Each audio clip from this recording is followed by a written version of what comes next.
నిశ్శబ్దంగా ఉన్న కీకారణ్యం ఒక్కసారిగా తూటాల శబ్దంలో ఉలిక్కిపడింది.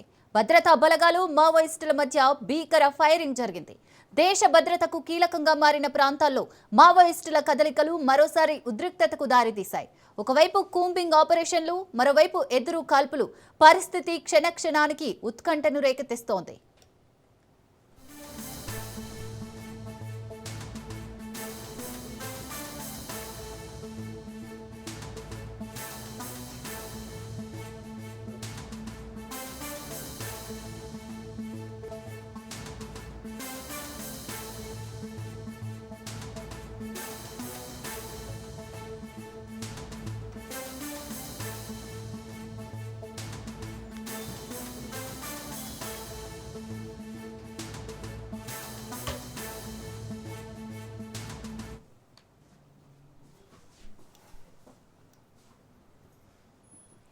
మావోయిస్టులకు భారీ షాక్ తగిలింది. జార్ఖండ్లోని సరందా అటవీ ప్రాంతంలో భారీ ఎన్కౌంటర్ జరిగింది.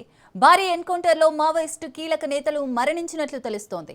జార్ఖండ్లోని సరందా అటవీ ప్రాంతంలో భద్రతా బలగాలకు మావోయిస్టులకు మధ్య జరిగిన ఎదురు కాల్పుల్లో మావోయిస్టు పార్టీకి చెందిన 15 మంది మావోయిస్టులు మరణించినట్లు భద్రతా దళాలు తెలిపాయి. మృతుల్లో సెంట్రల్ కమిటీ సభ్యుడు పతిరామ్ మాంఘీ ఉన్నట్లు అధికారులు తెలిపారు. పతిరామ్ మాంఘీపై 5 కోట్ల రివార్డు ఉన్నట్లు అధికారులు తెలిపారు. మృతుల సంఖ్య పెరిగే అవకాశం ఉన్నట్లు తెలుస్తోంది.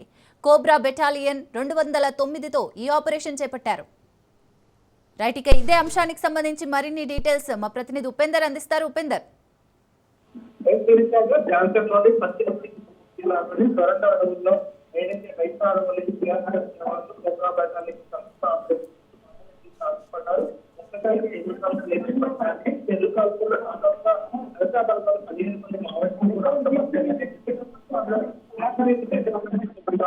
ఆనాలు కూడా ఉన్నాడు. అసలు 5 కోట్ల రివార్డు కూడా ఉన్నట్లయితే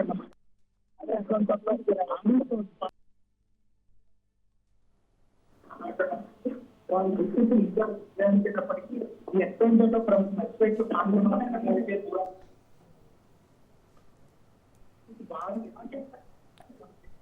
రైట్, థ్యాంక్ యూ ఉపేందర్.